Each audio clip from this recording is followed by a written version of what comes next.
Wah, kalau ya pakai jam tangan bisa. Lupa ya kalian. Gak Nggak usah, apa-apa. gini, Bun. Gadgetnya udah itu mah. Silakan, udah sedih tanya jawab nanti. Waktu ya buat tanya ya. Iya. Bukan guru buat julid. Anjir. Assalamualaikum warahmatullahi wabarakatuh. Selamat malam teman-teman, selamat berbahagia, selamat berbuka puasa untuk teman-teman yang melaksanakan ibadah puasa hari ini dan semoga ibadah diterima. Kemudian besok selamat merayakan Idul Adha untuk teman muslim yang akan merasakan juga esok hari. Sambil takbiran di malam hari ini kita belajar sedikit tentang keramik. Mungkin di sini kalau di sini nggak ada ilmu khusus tentang keramik ya kalau untuk di CWSU sendiri. Keramik sendiri sebenarnya juga kalian juga mungkin di ruangan ini juga ada barang-barang tentang keramik, bisa jadi dari mulai ubin, kemudian dari HP teman-teman juga itu salah satu bagian dari produk keramik. Di sini kita sambil santai, sambil diskusi, kemudian mudah-mudahan kalau ada yang bisa saya jawab, kalau enggak ya mohon dimaklumi. Yang kita itu masih PR gitu ya. Saya ada tunggu Vio nih datang. Vio masuk Vio. Mana aja? Ada yang di luar. Pakai bahasa Inggris kali mas ada. Iya, sir. Oke, saya mulai dari slide ini akan dibagi menjadi beberapa kategori atau beberapa tahapan. Kemudian ada pertama introduksi, apa itu keramik. Nanti saya akan jelasin jenis-jenis keramiknya, macam-macam jenis keramik. Kemudian apa itu keramik, bahannya apa, kemudian asal-usulnya keramik, kemudian aplikasi dari keramik yang mungkin teman-teman juga mungkin nanti saya kalau sejarahkan baru akan tahu kalau itu sebenarnya itu bahan dari keramik. Kemudian terakhir ada processing. Nanti di sini ada saya akan tampilkan beberapa video di beberapa pabrik keramik yang ada di dunia untuk supaya teman-teman lebih dapat gambaran bagaimana proses pembuatan keramik.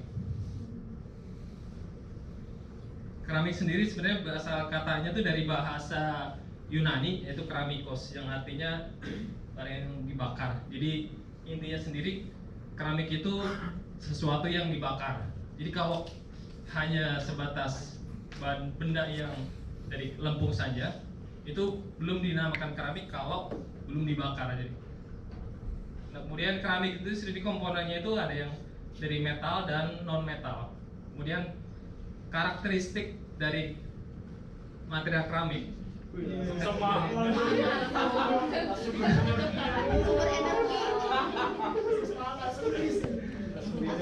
selamat malam Vio. Keramik sendiri dia stabil di suhu tinggi. Jadi keramik karena dia dibakarnya sendiri sudah di suhu tinggi itu minimal biasanya di atas 1000. Jadi apalagi untuk bahan-bahan tertentu atau pembuatan tertentu bisa sampai 1500. Jadi bisa dibayangin panasnya seperti apa. Kemudian dia punya sifat yang high hardness. Jadi kalau hardness memang dia sifatnya keras, namun dia gampang rapuh. Kayak hati. Kalau memang dia kekuatannya karena sangat kuat, tapi rapuh karena dia ketika kita coba sendiri kita jatuhkan ke itu memang gampang rapuh ya. Beda dibandingkan dengan material seperti plastik ataupun wood. Kemudian dia punya sifat mekanikal yang tinggi, low thermal, chemical stabil. Di sini chemical stabil dia tidak kemungkinan korosi, dia jarang dia kemungkinan malah enggak berkarat. Kemudian dia juga tidak berlumut, jadi barangnya cocok untuk ditempatkan di tempat-tempat yang seperti di salah satunya kalau kloset itu kan yang nggak mungkin berlumut, tidak mungkin berkarat. Dan kenapa kalau dipilihnya bahan dari keramik itu kan kalau kloset biasanya supaya lebih gampang mengalir.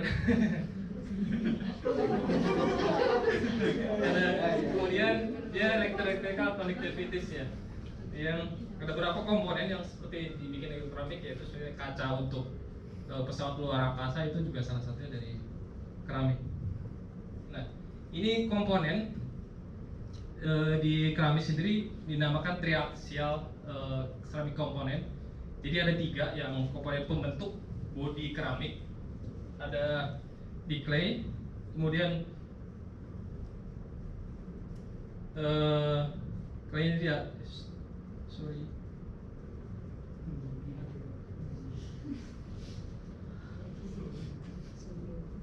clay ini di atas dia punya sifat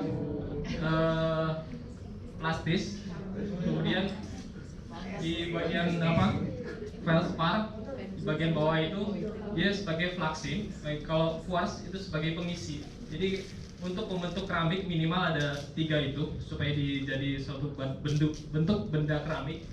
Tinggal nanti komposisinya saja mana yang diinginkan. Kalau yang diinginkan banyaknya yang lentur, kemudian kita tambahkan clay. Kalau ingin kita sebagai yang tinggi pengisinya, kita bisa tambahkan kuarsa. Jadi sifat-sifat ini itu harus dimiliki oleh benda keramik, karena keramik sendiri kalau dibikin dari lempung saja itu belum tentu bakal bisa punya sifat mekanis yang tinggi. Jadi kalau hanya lempung saja itu biasanya jadi rendah. Kemudian kalau feldspar sendiri atau kuarsa sendiri itu juga nggak akan bisa jadi mudah dibentuk. Jadi sifat dasar dari benda keramik awalnya itu kan ada penambahan clay atau lempung. Nah itu yang bikin awalnya mudah dibentuk. Kalau kuarsa itu kalau teman-teman gampang lihatnya batu pasir. Batu pasir itu kalau di pantai atau di itu namanya kuarsa, itu lebih gampang ya. Komposisinya itu SiO2. Kemudian kalau feldspar itu mungkin kalau nanti ada teman bisa googling sendiri. Feldspar itu batuannya juga ada di bumi. Banyak di Indonesia juga ada. Kemudian klasifikasi keramik. Ini teman-teman mungkin banyak yang taunya keramik itu yang sifatnya kayak seperti tembikar ya, yang kerajinan tangan, yang kemudian ubin keramik. Jadi sebenarnya komposisi atau klasifikasi keramik itu banyak tergantung apa yang dibaginya. Kemudian yang pertama berdasarkan komposisinya, ada oxide, carbide, nitrit dan terusnya. Kemudian berdasarkan spesifik klasifikasinya itu ada gelas, kemudian clay produk, kemudian refractory. Refractory itu contohnya seperti di sebagai furnace walls, jadi dinding untuk pembakaran itu biasanya juga terbuat dari refractory. Kemudian abrasif, semen, advanced keramik, itu contohnya juga seperti pisau keramik. Kemudian bahan komponen elektronika juga salah satunya terbuat dari keramik. Kemudian berdasarkan engineering aplikasinya dibagi oleh tradisional dan engineering. Kemudian selanjutnya teman-teman, ini ada beberapa aplikasi keramik.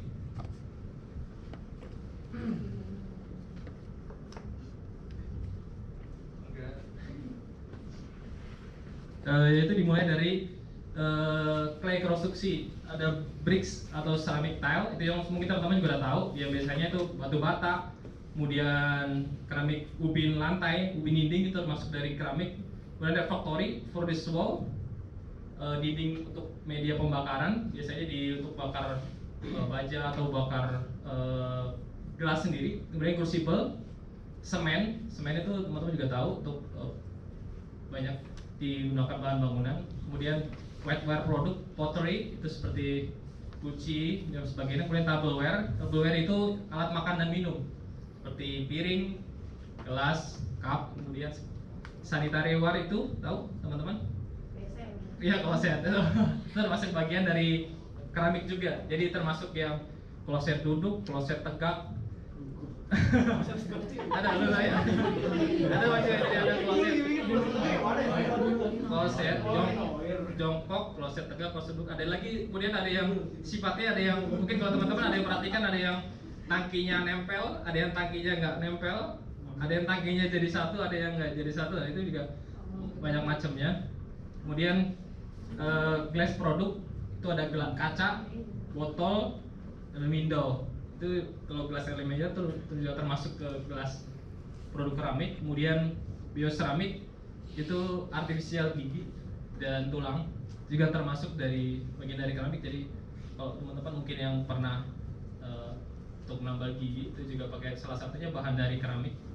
Kemudian magnetic ceramic, komponen-komponen elektronik itu juga dari keramik. Kemudian cutting tools itu aluminium oxide. Kemudian ceramic insulator itu komponen elektronik juga itu salah satunya dibentuk dari keramik. Jadi nanti teman-teman kalau bercerita tentang keramik, sekarang udah dapat gambaran bahwa keramik itu nggak hanya di ubin lantai saja ataupun di tembikar guci aja. Jadi sebenarnya termasuk kategori keramik itu lumayan banyak, dan ini biasanya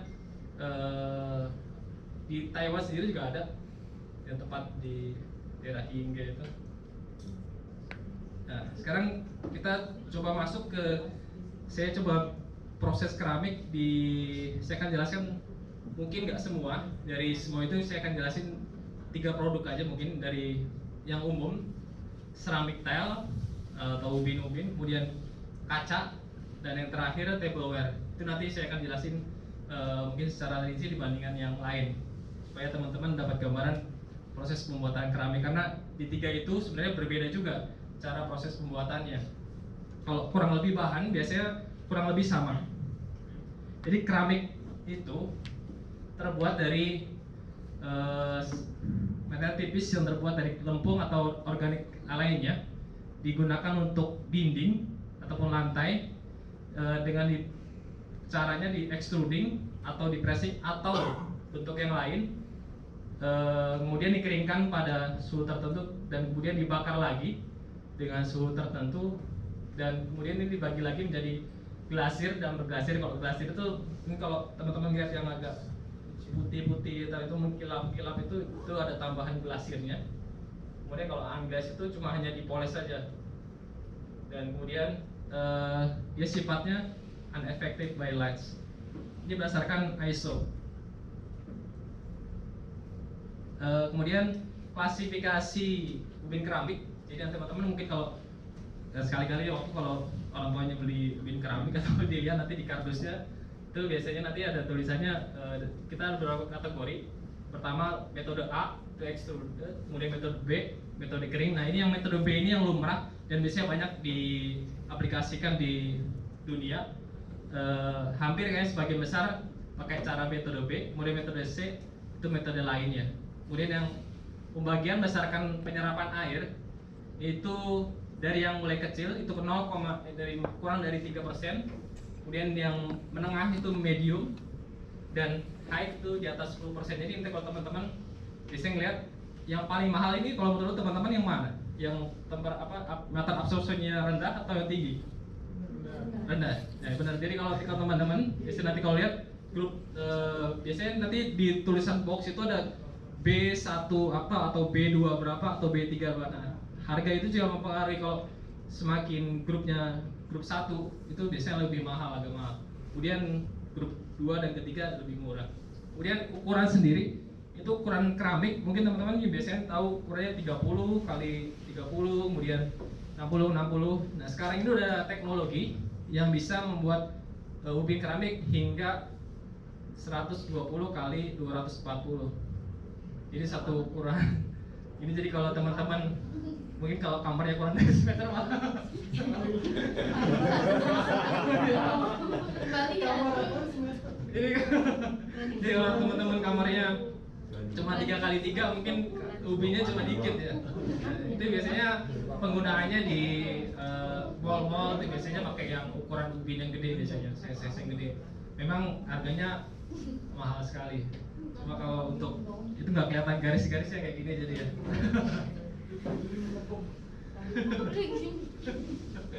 Kemudian ini saya coba ada video tentang biar dapat teman-teman gambaran tentang pabrik dalamnya pabrik ubin keramik.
kurang lebih seperti itu. Jadi nanti dari ini secara bagian alir ya. Jadi teman-teman tadi udah lihat pertama dari raw material dari mulai di sini. Raw material ini teman-teman ukurannya pasti untuk sekali proses produksi itu biasanya berapa ton, makanya tadi ngangkutnya juga pakai alat yang eskavator itu ya. Jadi biasanya di raw material ini sebelumnya sudah dilakukan pengecekan. Jadi biasanya inspeksi sudah mulai dari sini. Jadi kalau ketika dia barang tidak memenuhi syarat, kemudian akan digaring kembali. Itu biasanya penyimpanan, masa simpan ini biasanya untuk barang yang diekspor dari luar negeri ataupun yang dari luar Jawa, karena sebagian besar untuk pabrik ubin keramik itu adanya di Jawa. Sebagian besar antara di Jawa Barat, kemudian di Jawa Timur juga banyak kan, sekitar daerah Surabaya, Mojokerto itu juga banyak ubin keramik. Kemudian ada satu lagi di Sumatera Selatan. Sementara ini baru di daerah situ aja.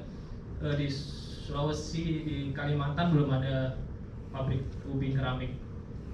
Cuman bahan bakunya memang sebagian besar itu komponen utama clay itu didatangkan dari Bangka Belitung. Jadi untuk yang komponen yang datangnya agak lama biasanya dia punya masa simpan yang lebih lama. Kemudian dari material itu kemudian lanjut ke proses ditimbang. Setelah ditimbang berapa persen komposisinya, kemudian diaduk. Diaduk itu masih dalam komposisi, nanti akhirnya diberi cairan masih. Jadi awalnya bentuk butiran atau bentuk yang padatan masih udah kecil-kecil gitu. Kemudian dicampurkan dalam satu adonan. Yang tadi teman-teman lihat yang ada yang muter-muter gitu kayak itu. Nah itu proses pencampuran. Setelah dicampur, kemudian dia ada namanya spray drying. Spray drying itu merubah dari bentuk yang cairan menjadi bentuknya serbuk. Fungsinya untuk serbuk ini kenapa? Nanti untuk agar dipermudah untuk proses selanjutnya, yaitu proses pressing. Jadi pertamanya dalam bentuk butiran, kemudian dihaluskan atau diaduk kembali dalam satu wadah penampungan, kemudian dibikin lagi menjadi spray di dalam spray dryer itu dalam bentuk butiran kembali untuk mudah dipres. Nah dipres itu nanti tergantung ukuran. Nah ukuran itu mulai dibentuk di pressing, beberapa ukuran yang kita inginkan. Kemudian setelah di pressing itu nggak langsung dibakar, biasanya dikeringkan dulu dalam beberapa waktu, nggak langsung dibakar, karena kalau dia langsung dibakar ya pasti retak, ya pasti pecah. Itu yang sifatnya keramik. Kayak teman-teman juga mungkin pernah lihat di sekitar usaha batu bata ataupun genteng, yang ketika pertama kali dibentuk itu nggak mungkin langsung dibakar, pasti biasanya dikeringkan dulu atau di beberapa saat, baru setelah dikumpulkan berapa lama baru dia dibakar. Kalau masih dibakar pasti pecah. Kemudian selanjutnya setelah dikeringkan, kemudian ada namanya proses deglazing. Glazing itu ada penambahan cairan bahan kimia. Di tadi yang teman-teman lihat ada ubin keramik yang kayak air terjun itu. Nah itu di proses glazing. Glazing itu sendiri supaya pertama melindungi dia dari lumut, kemudian agar terlihat lebih artistik. Karena kalau ini bukan glazing ini, kalau glazing itu biasanya warnanya putih-putih. Kemudian setelah di glazing baru dia dibakar. Nah, kadang-kadang kala nggak hanya di glazing, kadang-kadang kala yang pakai motif-motif tertentu atau gambar-gambar tertentu itu dimulai di glazing itu. Kemudian setelah dibakar itu biasanya satu ukuran panjang kiln itu bisa satu ukuran lapangan bola. Jadi dari mulai bakar rendah, akhirnya tinggi, kemudian akhirnya rendah kembali. Makanya jadi kalau saat kita berkunjung ke pabrik keramik itu biasanya kadang-kadang diantar dulu di row pertama pakai kendaraan, karena itu masih biasanya ukuran saya bentuknya memanjang karena dia flow shop. Jadi dari mulai bahan baku itu di ujung, kita misalnya kita datang sampai akhir ke depan itu bisa sampai, kalau ditambah dengan yang itu kiln atau pembakaran bisa sampai 2 kali atau 3 kali ukuran lapangan bola. Jadi lumayan capek kalau kunjungan ke pabrik ubin keramik. Kemudian setelah dibakar, kemudian dia ada dipotong ataupun diperbaikin, dia mulai ada di sorting, di packing, dan akhirnya terakhir dikirimkan ke customer. Jadi seperti itu proses pembentukan puing keramik. Kemudian masuk ke komponen atau material yang kedua, yaitu kaca. Kaca ini juga termasuk ke dalam produk keramik. Jadi kaca sendiri juga banyak macamnya. Nanti akan saya jelaskan satu-satu. Kaca itu komponen terbesar ada di silika atau pasir, kemudian soda sekitar 13, kemudian limestone, batu lempung, dolomit, feldspar, dan sodium sulfat. Kemudian kaca itu sifatnya anamorphous dan solid. Kemudian tapi sama halnya karena sifat keramik, kaca juga meskipun keras tapi gampang pecah, itu kelemahannya. Tapi dia punya sifat yang transparan. Dia membedakan dengan kita bikin batu bata atau sebagai sekat. Kaca bisa mudah terlihat dibandingkan dengan kita bikin kayak kayu ataupun material lainnya. Kemudian ini ada beberapa tipe kaca. Yang pertama, ini kaca yang biasa atau namanya float glass. Jadi kaca yang pertama kali dibentuk itu biasanya float glass. Jadi float glass itu kaca yang dibentuk secara mengambang, namanya float glass. Ini juga ada videonya nanti teman-teman. Nanti biasanya dari kaca ini satu ini nanti akan didistribusi atau dibeli lagi oleh pabrik-pabrik yang lain menjadi kaca-kaca yang lain. Jadi kaca utama pertama itu biasanya kaca float glass atau masih lembaran gitu, ukurannya gede-gede, besar-besar. Kemudian nanti akhirnya ada beberapa pabrik yang meminta misalkan untuk bikin otomotif atau kaca bangunan atau kaca cermin ataupun kaca yang lainnya. Bahan baku utamanya dari kaca yang utuh. Kemudian kalau ini teman-teman ada yang tahu kaca jenis apa? Biasanya suka ada di bagian apa? Jendela ya, model lama. Itu namanya kaca yang boleh jalan aku ini berpola, pattern glass.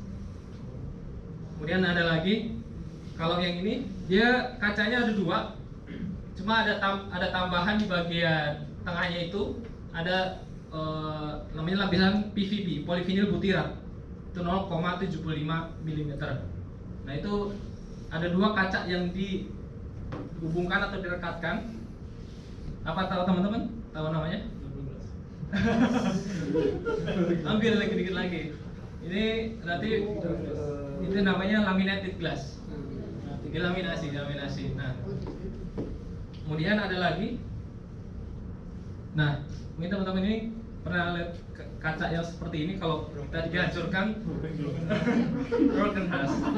Nanti butirannya kecil-kecil. Jadi kalau kaca yang umum biasanya itu ketika teman-teman pecahkan atau tidak sengaja pecah itu biasanya butirannya akan besar-besar atau nggak rata. Nah kalau modelnya seperti ini, butirannya kecil-kecil, itu namanya kaca tempered glass. tempered, pinter sekali. Salah lagi. Iya. Nah teman-teman ada yang tahu kalau pernah lihat ini penggunaannya antara tempered glass dan laminated glass. Laminated glass itu biasanya di kendaraan bermotor. Kapan dia pakai laminated glass, kapan dia tempered glass? Coba, kalau yang di bagian depan itu pakainya laminated atau tempered? Siapa yang tempered? Bagian depan. Untuk bagian depan kaca mobil. Kaca mobil yang di depan siapa yang tempered? 1, 2, 3, 4, 5, 7, 8. Yang tempered? Laminate. Yang depan yang tadi sih tempered ya. Yang di depan yang laminate siapa? Kebalikannya? Tapi itu 2 lapis ya? Ayo. Jadi ini, 1000 kan kayak gitu ya? yang benar adalah kaca depan itu laminate. Karena kalau dia ada pecahan, pengemudi masih bisa mengemudikan. Kalau yang temper itu benar-benar nanti bakal jadi pecahan kecil-kecil seperti itu. Nah itu yang bikin kenapa kalau di depan biasanya nanti teman-teman masih ngeliat itu namanya kaca laminasi. Bisa kaca double, mungkin ada yang ditambahkan lagi. Kemudian kalau di bagian samping dan belakang, nah itu baru kaca temper. Nah itu ada fungsinya juga. Kalau kenapa dibikin temper? Kenapa nggak semuanya laminate aja? Ayo. Ada nggak? Kalau safety, kenapa? Kenapa nggak pakai laminate semua gitu? Gimana? Stabil. Gimana? Nah, kalau alasannya pertama karena kalau semuanya laminate, kalau ketika teman-teman ada kecelakaan atau tabrakan akan susah untuk keluar. Nah, itu makanya kalau teman-teman ada mengalami masalah dengan kendaraannya, itu jangan lewat kaca depan, itu kan akan susah lewat. Teman-teman bisa lewat kaca samping atau kaca belakang. Jadi jika ingin memecahkan, karena bakal susah. Ataupun kalau teman-teman lihat kadang-kadang ada TV, lihat sekali di TV misalkan ada film yang dia lewat kaca depan, itu bohong banget tuh biasanya. Dia harus pasti untuk pengamanan atau ketika ingin keselamatan kita pasti bisa lewat kaca belakang ataupun kaca samping. Begitu juga dengan kereta api, kaca kereta api. Kalau kaca kereta api teman-teman bagian sampingnya tahu nggak pakai kaca apa? Kaca laminate atau kaca temper? Temper. Iya, temper biasanya sekarang. Jadi masih karena kalau itu butirannya kalau kaca temper itu bakal kecil-kecil, itu nggak akan sampai bikin bahaya biasanya. Yang bikin bahaya itu kalau pecahannya besar-besar dan runcing-runcing. Nah, mungkin teman-teman mau nyoba silakan. Biasanya di sini kacanya kaca biasa. Udah ada lagi. Nah ini kaca apa teman-teman tahu nggak? Ini tadi mirip kacanya ada dua ya. Cuma ini nggak ada ini ya. Apa namanya? Kaca apa?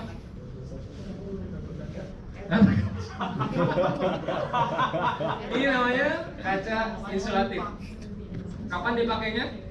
Teman-teman pasti sering atau di vending machine suka ngeliat. Nah itu sebagai kaca etalase atau kaca dia kaca isolasi. Fungsinya apa? Untuk supaya dia tetap gangguan mengembul gitu. Jadi ketika dingin, dia tetap bisa kelihatan. Jadi kalau kaca biasa itu biasanya kalau ketika dingin atau panas dia pasti berembun. Nah itu kan kalau untuk sebagai etalase dia kan jelek sekali, nggak akan kelihatan apa yang ada di dalam. Makanya dia ada namanya kaca isolasi. Kaca isolasi itu dua kaca, kemudian tapi ada penambahan material di dalamnya, ada airspace, ada seal. Nah itu untuk kaca itu termasuk bagian dari kaca juga. Kemudian ada lagi ini. Nah ini biasanya di gedung-gedung, biasanya supaya lebih kelihatan artistik atau lebih namanya kaca apa? Kaca gedung. Ini memang kalau ngobrolin keramik udah kayak sales bangunan. Jadi dari mulai tadi sudah ubin keramik, ini sekarang kaca, nanti ada lagi. Ini udah kayak sales ini biar depo bangunan. Ada yang tahu ini kaca apa? Ini namanya sebelum mirror, ini namanya kaca reflektif. Oh, bisa ngaca ya? Nah benar bisa ngaca, tapi dia punya sifat agak memantulkan panas dari luar. Jadi meskipun gedung itu banyak kaca semua, tapi dengan adanya teknologi tertentu dia bisa memantulkan kembali panas dari luar sehingga di dalam nggak terlalu panas. Kemudian ada lagi kaca, nah ini namanya biasanya di bagian Kaca WC ini. nah itu biasanya di bagian apa supaya ada tetap terang tapi itu namanya glass block. Nah, itu juga termasuk dalam produk kaca juga. Glass block. Ini baru tadi yang teman-teman. Nah, benar sekali cermin. Jadi grup kaca sendiri ini yang secara umum, nanti ada lagi yang kaca low E. Low E itu kaca yang hemat energi. Kemudian ada lagi kaca untuk yang apa? Dari buat ngomongin cermin. Oh. Ini namanya mirror. Jadi teman-teman nanti sekarang udah tahu kalau ini jadi series kacanya. Gimana Pak Denny, ada yang sedikit telat atau? Jadi awalnya pasti dimulai dari float gas dulu.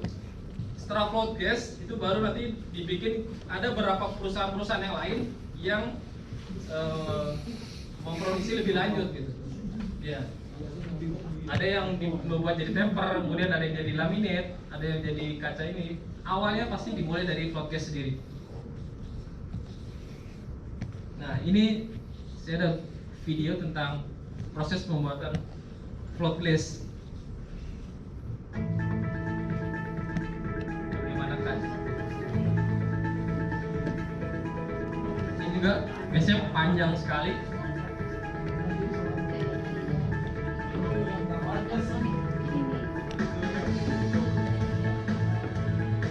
Kalau ini tadi bahan-bahannya langsung dimasukkan ke dalam tungku pembakaran. Itu tungku pembakaran. Tungkunya 1900 Fahrenheit. Berarti berapa Celcius? 49 atau 29? Kemudian dia dialirkan. Nah, ini namanya proses floating, mengambang. Mengambang dalam timah. Saya cairan timah. Kenapa dipilih timah? Karena timah lebih rendah dan jenisnya. Kemudian setelah diambangkan, namanya floating, mana mengambang, itu kemudian didinginkan. Dari mulai 500 sampai yang paling ujung sekitar 70 derajat. Jadi teman-teman kalau masih 70 masih panas itu. Nah, kemudian mulai inspeksi itu ini masih pendinginan pakai udara. Jadi selama itu panjang ini nggak putus. Beda dibanding kalau ubin tadi masih dipotong-potong, kalau ini masih putus dalam satu line. Nah, itu udah mulai. Nah, ini terus kemudian akhirnya dipotong. Motongnya juga caranya bukan motong gini, dia mesti miring karena dia kacanya masih sambil jalan. Nah, setelah dipotong, kemudian baru di packing. Nah, ini yang proses pembuatan kaca. Ini biasanya adanya di lantai 2 maksudnya. Karena jika ada itu biasanya langsung dipecahin ke bawah biasanya. Ini enggak.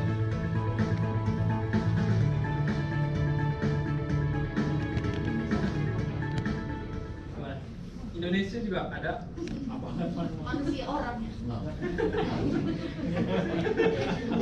boleh kalau mau nyoba ukurannya 2 meter. Karena untuk kaca yang bagian pertama itu biasanya masih ukurannya gede-gede 2 meteran. Baru nanti setelah di pabrik biasanya jadi ukuran kecil-kecil. Nah, ini prosesnya. Nah, tadi tungku pembakaran itu berapa tadi 1900 Fahrenheit itu bisa di atas 1500 1600 ya. Tungkunya sendiri ini ada 2 pakai bahan bakarnya, yaitu pakai solar dan pakai bahan bakar gas. Jadi pembakarannya ini bahan baku dimasukkan dalam satu penampungan, kemudian dialirkan jadi lebih rendah lagi, dan kemudian diteruskan ke bed yang berisi timah. Itu makanya dinamakan float glass atau kaca yang mengambang. Sampai di sini masih terus, kemudian dialirkan, kemudian ada proses annealing, leher pendinginan, didinginkan itu secara bertahap juga, karena kalau langsung didinginkan secara drop pasti akan pecah sifatnya kalau keramik juga. Kemudian ada proses di washing, dibersihkan, dikeringkan, dan ini ada di dalam sini ada proses namanya proses inspeksi. Pertama inspeksi secara robot, kemudian yang kedua tetap untuk sebagai quality control ada orang manusia. Biasanya pengecekan dalam suatu ruang gelap, kemudian biasanya berapa kali ganti gitu, karena nggak mungkin mana mata pasti akan capek. Biasanya berapa kali ganti untuk mengamati cacatnya, kemudian dipotong-potong. Itu pakai tadi teman-teman cacat, pasti motongnya bukan kayak motong kayak gini, pasti miring karena dia kacanya sambil jalan supaya tetap lurus. Kemudian setelah dipotong-potong dibagi ke perusahaan-perusahaan yang lain, mau dibikin kaca cermin, kaca temper, kaca laminat, itu biasanya perusahaan yang beda. Jadi biasanya satu perusahaan hanya membuat kaca float glass saja biasanya, karena dengan dia jual float glass saja udah untung, karena semua bakal ngambil dari dia. Untuk yang besar Indonesia ada Asahi, kemudian ada Mulia, ataupun barang-barang yang dari China.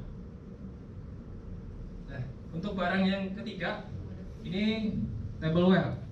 Di tableware ini teman-teman juga nggak asing karena banyak dipakai untuk makan dan minum. Nah, untuk jenisnya itu ada namanya dari mulai penyerapan air yang majolika yang besar 15% sampai dengan porselen yang kecil. Itu jenisnya yang berdasarkan penyerapan air.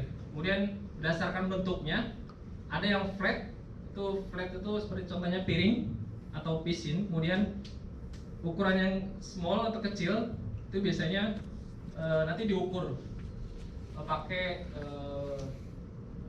gelas ukur biasanya untuk mengeceknya. Yes, termasuk yang small atau yang big. Kalau yang small itu ada cup atau bowl, teapot, mug. Kemudian kalau yang besar itu kategorinya tempat nasi ataupun tempat sayur-sayuran. Kemudian komposisinya dari Tupperware itu ada jenis-jenisnya, tadi ada yang majolika sampai hampir porselen. Nah, ada satu namanya bone ash, bahan baku, dan kemudian nama produknya Bone China. Kemudian dari mulai sampai akhirnya ke ada isinya dari kuarsa, ada ball clay, ada feldspar. Nah, jadi ini kan teman-teman biasanya suka lihat itu ya, kok kayak itu salah satu contohnya Tupperware. Nah, jadi teman-teman kalau misalkan di Indonesia kalau beli piring, nanti saya lihat di bagian bawahnya piring itu udah SNI atau belum. Nah, itu biasanya kalau teman-teman kalau udah pakai SNI biasanya sudah terjamin mutu dan kualitasnya.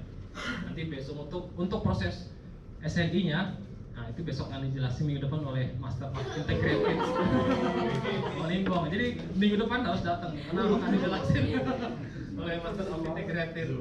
Nah, jadi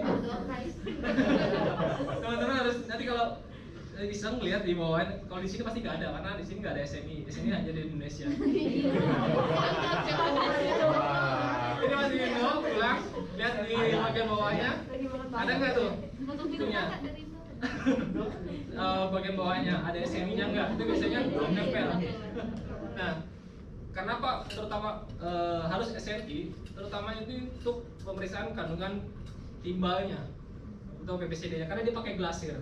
Nah, kalau dikhawatirkan kalau ya PBCD-nya tinggi melewati dari ambang batas, itu teman-teman juga tahu mungkin di bagian kimia apa efeknya. Jadi, makanya ada salah satu pengujiannya itu pengujian PBCD. Itu kalau bisa jangan, kalau bisa nggak lolos, maksudnya supaya tidak lolos nanti diuji. Kemudian ini yang di pojok kanan bawah itu namanya Bone China produknya. Nah, itu kalau biasanya teman-teman ketika di kasat mata atau di layar gitu atau di lampu itu pasti nggak kelihatan ya bagian tangannya. Nah, ini untuk ada satu jenis produk namanya Bone China, itu bisa kelihatan bagian terawang bagian belakangnya. Nah, itu komposisinya sebagian besar pakai bone ash. Teman-teman tahu bone-nya dari mana? Bone apa yang dipakai? Babi. Hah? Babi? Bone apa? Tulang apa? Tulang eli. Bukan tulang eli atau tulangnya mana juga. Jadi tulang yang dipakai? Hah? Bukan, itu pakai tulang sapi. Nah,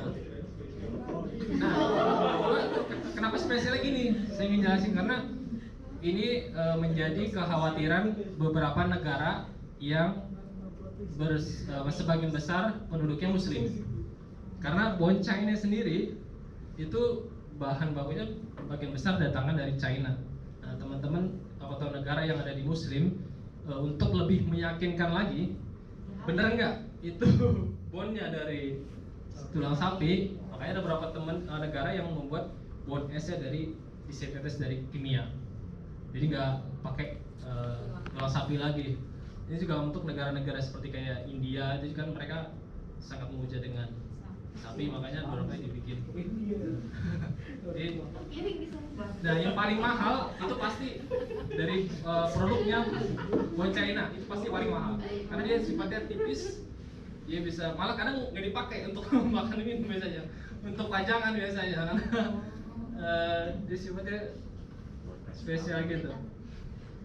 Kemudian, nah ini prosesnya. Tupperware.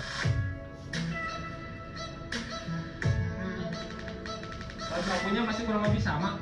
Nah ini cuma nanti akhirnya dibentuk menjadi kapsul-kapsul gitu, dipotong-potong kemudian nah ini bentuknya.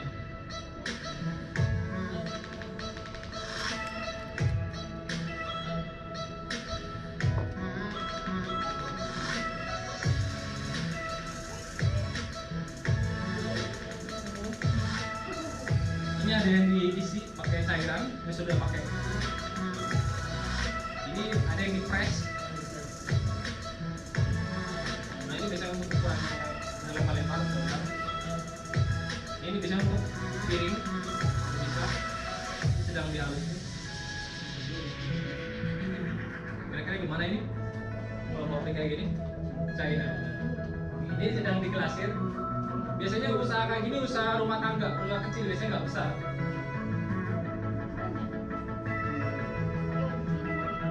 Nah ini sedang di labeling. Sebelum masih dulu dibakar, nah ini akhirnya baru mulai di mungkin untuk pembakaran.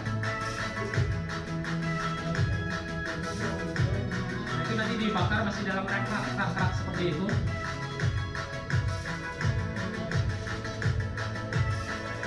Biasanya pabrik itu kotor. Beda dengan pabrik kimia atau pabrik jarang ada pabrik keramik yang bersih. Masih biasanya kotor dan berdebu, berair.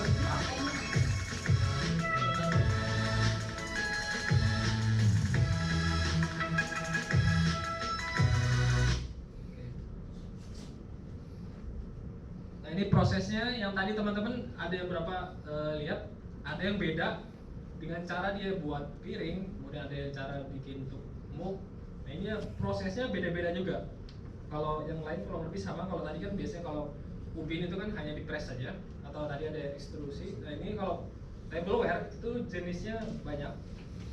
Ada yang di gravity casting. Gravity casting itu hanya mengandalkan dia dalam bentuk cairan, kemudian ada mold, kemudian diisi dengan cairan yang sudah komposisi tertentu. Dalam berapa waktu dituangkan lagi. Jadi cairan diisi, kemudian dituangin lagi dalam beberapa waktu tertentu. Kemudian ada lagi yang namanya pressure casting. Pressure casting itu dari nanti dia masih tetap diisi, kemudian tapi ada di press kembali. Kemudian ada lagi yang namanya dijiggering. Nah ini bikin apa kalau teman-teman kalau seperti ini? Diri atau kecil nanti. Jadi bentuknya ini kalau yang pertama dan kedua itu cairan. Kalau yang jiggering itu bentuknya nanti kayak apa? Sudah agak padat gitu. Jadi dia kayak mainan teman-teman ke lempung apa sudah di tanah lihat gitu, sudah bentuk cake seperti itu. Awalnya panjang, kemudian dipotong-potong akhirnya supaya bisa dimudah bentuknya. Kemudian ada lagi namanya roller head machine. Ini juga bisa untuk bagian-bagian piring. Kemudian ada lagi namanya dry pressing. Nah kalau ini pakai butiran, ini udah kering. Kemudian ada lagi yang terakhir itu jolaying. Kira teman-teman kalau bedanya apa jiggering dan jolaying? Jadi kalau jiggering itu biasanya untuk membentuk bagian yang di luar. Nah kalau jiggering, jolaying itu biasanya dalamnya sudah bagian luarnya udah ada, tinggal bentuk bagian dalamnya aja.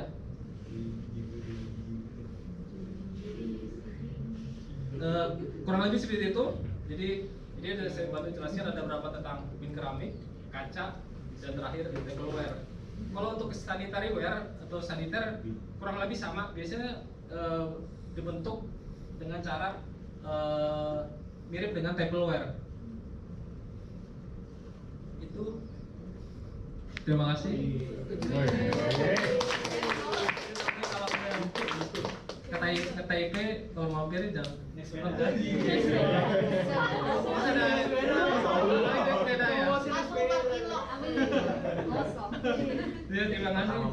Silakan kembali ya. Maaf jadi waktunya lama ya. Mas, kalau itu buat pakai aus. Kurang kerjaan, kering. Terima kasih kepada pembicara kita, Pak Ari. Topiknya sangat menarik ya tentang keramik ya. Jadi kita ada pengetahuan baru. Keramik itu bukan hanya diubin, tapi ada yang dipasang di gigi juga dan aplikasi yang lainnya. Kemudian ada juga di bagian komputer. Komputer juga membutuhkan keramik untuk menyalurkan listrik gitu ya. Dan juga tadi kita udah bahas tentang keramik clay, prosesnya gimana, dan juga tipe-tipe dari gelas apa-apa aja, dan juga tableware, cara pembuatan tableware seperti apa. Mungkin teman-teman masih ada yang penasaran tentang keramik atau ada yang pertanyaan atau ingin menanyakan diskusi lebih lanjut tentang keramik. Kita buka 3 pertanyaan dulu. Silakan teman-teman. Oh oke, makasih. Oke, silakan Denis menanyakan soal apa? Yang tadi yang float glass untuk Float glass, itu bahan baku. Jadi kalau kaca itu memang bahan bakunya itu float glass dulu, baru dibentuk ke kaca yang lain. Yang pertama itu, yang kedua untuk proses dari awal bahan baku sampai dia jadi kaca yang dipotong-potong itu kira-kira butuh waktu berapa lama? Oke, kita kumpulin soal dulu ya, ntar kita jawab sekalian. Yang lain? Apa ada pertanyaan? Oke, Bu Maria. Iya Bu, mau nanya tentang apa? Ini boleh jawab boleh enggak mau menanyakan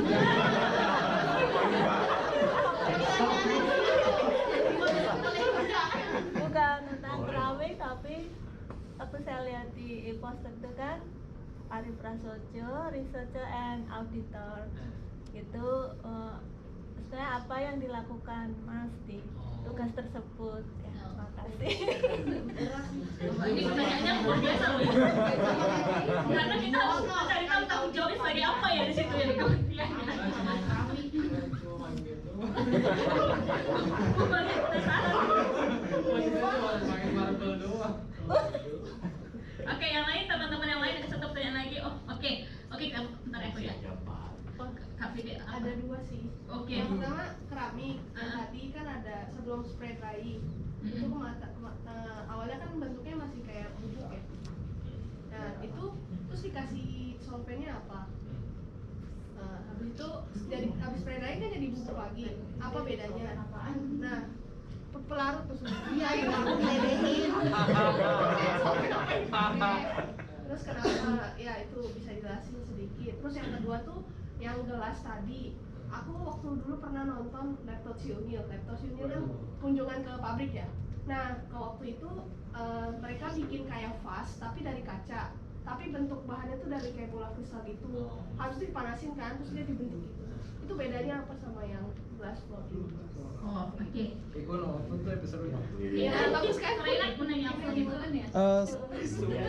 Ada 3 pertanyaan sih. Tapi enggak, maksudnya mungkin karena Mas Arinya lebih expert jadi saya pengen tahu aja gitu. Ya.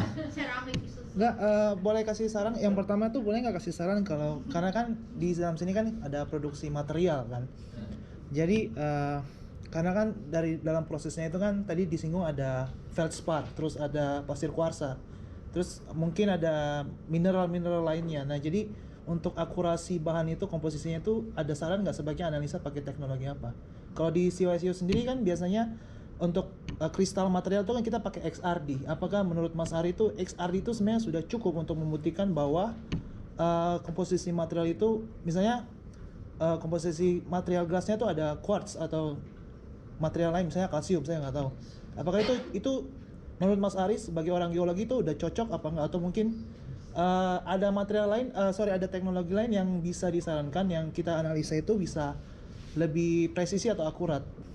Karena mungkin saja kalau seandainya kalau kita punya material bisa jadi kalau orangnya expert dia mungkin bisa kasih saran atau ada teknologi yang bisa lebih akurat gitu, karena ya kurang lebih kayak gitu. Itu pertanyaan pertama sih. Terus enggak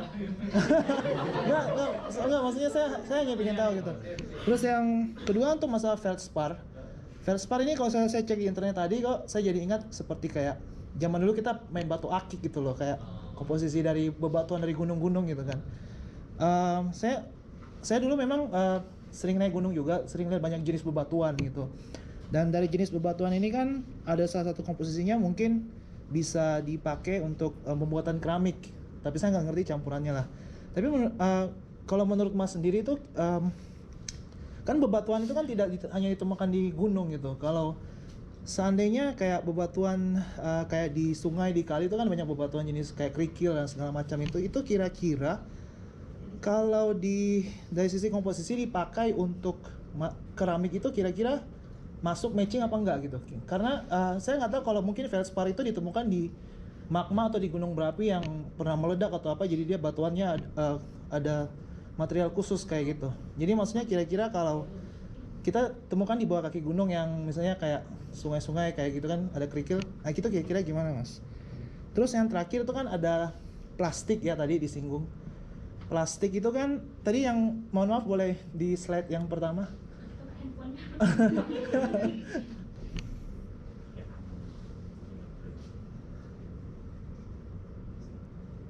Yang triangle itu tadi, yang triangle. Ya ini. Nah ini kan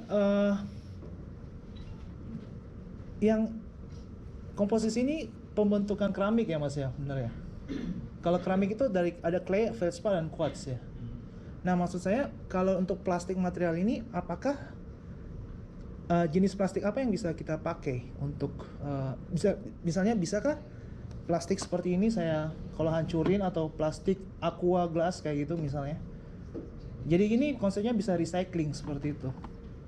Jadi saya bisa pakai limbah plastik untuk penelitian, mungkin untuk misalnya produk akhirnya keramik, jadi campurannya misalnya plastik, jenis plastik yang itu. Kira-kira gitu aja sih. Mohon maaf agak banyak sorry ini. Ya. Plastis ya. Karakternya Pak. Karakternya? Kan ada elastik, ada yang plastik. Oh oke. Oke sorry. Oke, ini persoalannya dari kumpulin.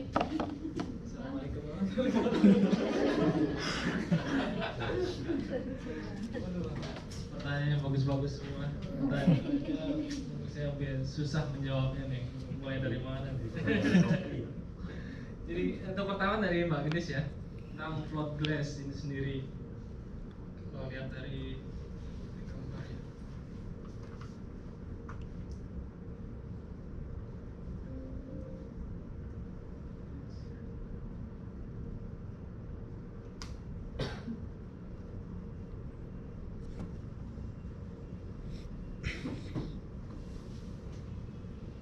Bentar ya, nungguin ya.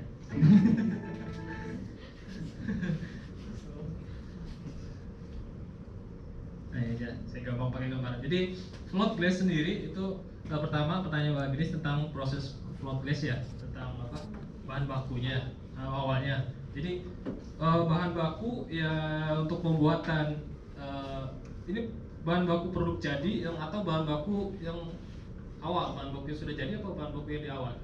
Kayak yang slide sebelumnya itu Oh. ada macam-macam brand. Oh ya, nah Itu apakah bahan bakunya itu satu, yaitu float glass oh ya, atau enggak? ya itu biasanya bahan bakunya satu dari float glass sendiri. Itu bahan baku utama yang dipakai untuk proses selanjutnya. Nah, itu nanti cuma kaca itulah yang dipakai untuk proses selanjutnya. Nanti ada proses kimia, proses fisika untuk membentuk menjadi mau dibikin kaca temper atau kaca laminate atau kaca berwarna. Itu juga prosesnya pertama pasti dari float glass itu. Ada lagi namanya sheet glass. Dulu ada namanya float glass, ada sheet glass. Kalau float glass itu sifatnya diambangkan, tapi kalau sheet glass itu nanti yang ditarik. Nah, untuk keramik untuk membuat kaca sendiri itu agak unik. Kenapa? Karena kalau bikin kaca di awal itu kaca pecahan masih dipakai. Nah, itu beda dibandingkan dengan produk keramik yang lainnya. Kalau seperti ubin keramik ataupun kayak tableware, kalau dia barang sudah produk jadi itu biasanya nggak akan dibikin lagi ulang.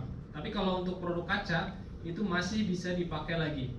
Makanya untuk proses pembuatan kaca kurang lebih dan 20%-nya ada tambahan namanya kulet. Itu kaca pecahan kaca. Itu masih dipakai. Jadi ada pengepulnya sendiri. Jadi teman-teman ada yang kaca pecah, biasanya itu ada yang masih ada harganya, nilai jualnya tuh kalau untuk pengepul kaca. Karena kaca sendiri masih dipakai, nanti akan dipisah lagi kaca juga. Ada yang kaca yang berwarna, ada yang kaca yang putih. Nah biasanya dipakai yang putih. Nanti akan dibersihkan, kemudian kacanya itu nanti akan dimasak kembali, istilahnya bahasa itu, dimasak kembali dengan bahan-bahannya seperti yang lain yang masih dalam bentuk serbuk gitu. Nah, biasanya nanti di dalam suatu conveyor itu dia letaknya paling atas supaya apa? Supaya nggak bikin robek konveyornya karena dia masih tajam-tajam gitu. Itu yang beda. Kenapa kalau kaca masih dipakai untuk bikin kaca lagi? Nah biasanya fungsinya juga itu menurunkan titik lebur. Jadi supaya menghemat energi. Jadi supaya ada tambahan kulit, selain ada agak murah lagi tambahan, dia bisa menurunkan titik leburnya. Jadi suhu ataupun tungku yang dipakai lebih sedikit energinya. Tuh. Kemudian setting waktu. Nah biasanya untuk setting waktu dari awal sampai akhirnya settle itu kalau panjang bisa sampai di antara 10 sampai 15 menit itu panjangnya untuk dari karena dia akan cepat ngalirnya. Cuma hanya saja susahnya itu ketika awalan pertama itu biasanya sampai berhari-hari untuk nyeting pertamanya tuh. Jadi makanya untuk pabrik kaca itu biasanya nggak akan berhenti. Dia pasti akan full, mau dia libur mau dia nggak libur pasti jangan full. Kalau sudah berhenti itu setting waktunya bisa berhari-hari. Itu kalau sampai berhenti rugi. Makanya kalau itu setting tuh biasanya makanya penempatannya itu di lantai 2. Jadi selama proses setting itu kaca kalau belum yang diinginkan pasti akan dipecahin terus. Jadi ngalir terus tapi mesin bakal terus sifatnya gravitasi ya. Dia akan simpen di dipecahin, dijatuhin ke bawah, pulangnya dibikin lagi seperti seterusnya. Itu Mbak. Kemudian Bu Maria ya. Mau jujur apa? Karena bingungnya karena habis ini nih mau mendekati Idul Adha jadi mau nggak bisa bohong ya. Jadi gini, kalau sehari-hari saya sebagai peneliti juga ada beberapa kekhususan. Ada yang keramik konvensional. Nah keramik konvensional itu seperti mempelajari tentang batu bata, ubin. Kemudian ada lagi atau kaca, ada lagi yang keramik maju. Nah keramik maju itu yang tadi mempelajari tentang gigi tiruan, alat untuk filter atau tracing. Nah itu beda lagi. Nah kalau saya masih itu saya masih bermain di konvensional. Nah ketika biasanya kapan saya jadi auditor? Nah, auditor itu ketika ada tugas untuk mengaudit pabrik keramik. Nah, biasanya nggak semua peneliti atau apa jadi auditor. Nah, karena nggak juga karena nggak ada yang mau ya. Ngaudit biasanya di dalam sama di luar. Gitu. Kemudian audit. Nah itu besok nanti nih Master of Integrated akan menjelaskan tentang proses audit, Pak. Nanti ada ini proses. Jadi lebih seperti itu, Bu. Jadi makanya ada untungnya peneliti dan sekaligus auditor bisa sekaligus mempelajari tentang keramik. Karena biasanya agak susah untuk masuk ke pabrik kalau enggak dengan dalam rangka audit. Karena kalau audit itu biasanya kayak seperti customer agak butuh kita. Jadi makanya kalau kita minta apa biasanya dilayani gitu. Jadi kita minta data atau prosesnya itu biasanya akan dikasih kepada mereka. Nah kayak dengan pengalaman itu bisa dipakai untuk di penelitiannya gitu, Bu. Oh iya, Pak Bidal ya. Jadi kalau namanya apa cairannya apa, saya kurang tahu. Saya nanti di ini ya. Karena biasanya masing-masing pabrik punya ini beda sendiri masing-masing. Hanya saja apa yang membedakan ketika sebelum di spray dryer dan setelah di spray dryer ya. Biasanya untuk kalau sebelum spray dryer itu cairan masih apa buat cairan? Komposisinya bahannya masih masing-masing gitu. Jadi belum teraduk. Cara untuk menghomogenisasinya itu dengan ada dicampur di dalam satu adukan, kemudian melewati selanjutnya spray dryer supaya menjadi bubuk lagi karena akan di press. Itu yang bikin kenapa ubin keramik setelah di ini bubuk kok di basah lagi kemudian ditagih, karena sebagian besar yang pabrik yang saya datengin itu biasanya pakai press, sistemnya press. Jadi kalau udah press sebelum di itu berarti kalau udah ada aduk produknya sudah homogen. Kalau masih yang itu masih belum homogen. Kemudian gelas ya, kaca. Nah itu juga termasuk dalam keramik juga. Hanya saja itu masuknya ke biasanya untuk ke perhiasan atau ke manik-manik biasanya yang bentuk yang kayak elemen kan mirip-mirip juga yang seperti itu ya. Itu juga masih masuk ke dalam kategori keramik. Hanya saja itu biasanya bukan yang kalau di kami ada namanya yang diwajibkan atau di SNI-kan. Kalau itu yang nggak termasuk yang di kategori yang nggak ada SNI-kan karena itu bukan yang termasuk yang distandarkan. Jadi bisa bebas mau berkreasi atau apa. Untuk pajangan aja. Oh ya. Jadi gini, untuk bahan baku keramik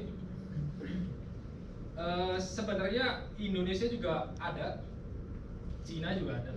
Hanya saja produk bahan baku yang dari Indonesia itu masih kualitasnya masih di bawah dengan dari negara-negara Cina ataupun India. Tapi kalau paling utamanya itu Cina. Karena apa? Kalau Cina itu dia kalau secara umur batuan dia lebih tua.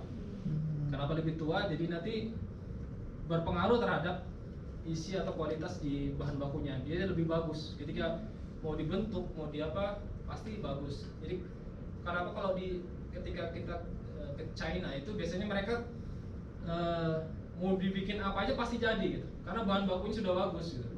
Jadi ketika bikin material yang ketika kita bikin bahan yang bentuk badan yang sama, misalnya kita ingin bentuk ubin keramik, bahan yang digunakan dengan China dan Indonesia pasti akan berbeda.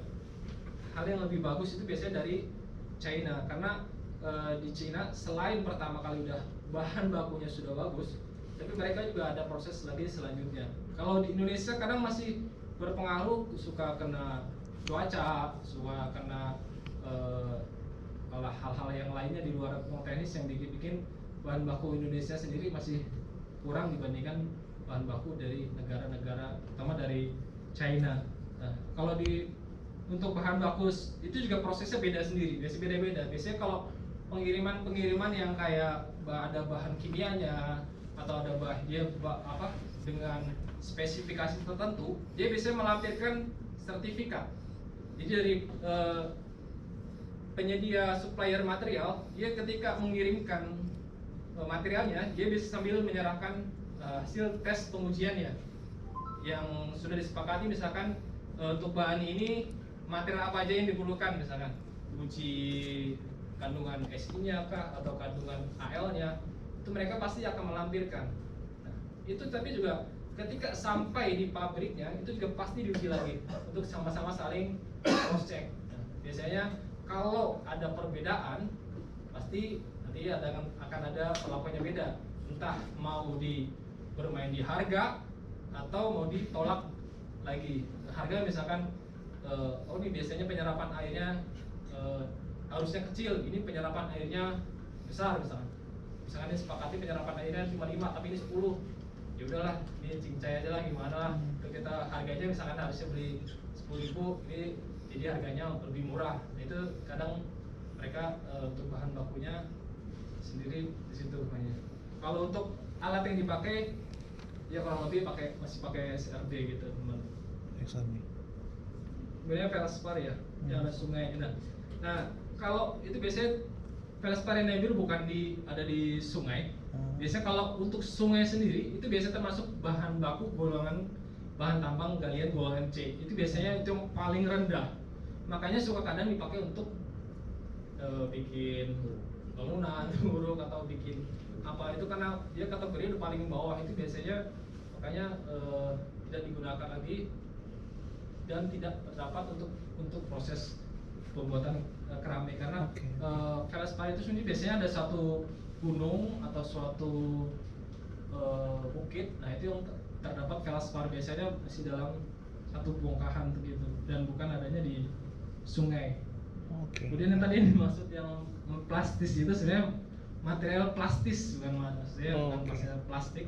Jadi clay itu sendiri kan sifatnya mudah dibentuk ya. Jadi teman-teman juga ketika bermain dengan lempung tuh suka dibentuk-bentuk apa-apa. Nah itu yang membuat awalnya ketika penemuan keramik itu diawali oleh awalnya ketika lihat ini sih berdasarkan sejarah ini kalau benar ya sebenarnya enggak ya ini ada yang di suatu daerah ada pernah terinjak terus kemudian ada air tapi ketika pas lama-lama kok airnya masih ada berarti di lempung itu masih bisa nyimpan air tapi kemudian akhirnya zaman dahulu mereka ada satu media untuk bakar apa atau untuk tempat tertentu mereka pakai lempung dari situ dengan lempungnya. Nah lempung sendiri kalau masih belum dibakar dia sifat mekanisnya masih kurang maka akhirnya pasti yang ditemuin api dulu jadi itu jadi penemuan lempung itu setelah penemuan api untuk dibakar. Jadi makanya kalau sifat bodi keramik itu yang tadi dibilang ada 3 triaxel itu nah kalau lempung saja itu pasti sifat mekanisnya kurang aja kalau lempung aja tuh kalau teman-teman kalau lihat kendi dibakar itu nanti sifatnya pasti kan beda dengan kita kalau ada penambahan dengan ada kuarsa ada Feldspar itu nanti sifatnya beda nanti kalau kuarsa lagi dia lebih kuat lagi dibandingkan dengan kendi saja kalau ditambahin filler lagi dia bisa menurunkan titik leburnya dia bisa untuk proses produksinya misalkan awalnya dia bisa gunakan berapa kalau ini tungku gas yang biasanya satu tungku ini cukup dengan setengahnya dengan ada penambahan Feldspar-nya itu. Kemudian ada lagi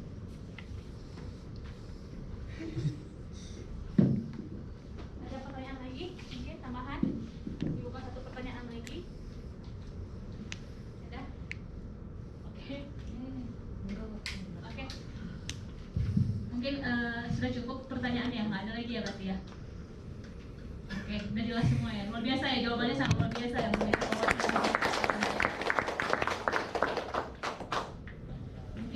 sekian untuk acara kita hari ini dan saya mengucapkan selamat menyambut Idul Adha untuk teman-teman yang muslim besok kita bakalan menyambut Idul Adha dan untuk yang sholat mungkin kita bisa sholat di Masjid Ungkam ada 2 sesi jam 6.30 sama jam 7.30 untuk teman-teman yang mungkin sholat jam 6.30 mungkin kita harus perginya naik sepeda karena nggak ada opsi lain untuk naik bis 7.30 bisa naik bis 1-2 seperti biasa oke. Sebelum kita menutup acara ini kita ada pemberian penghargaan sertifikat kepada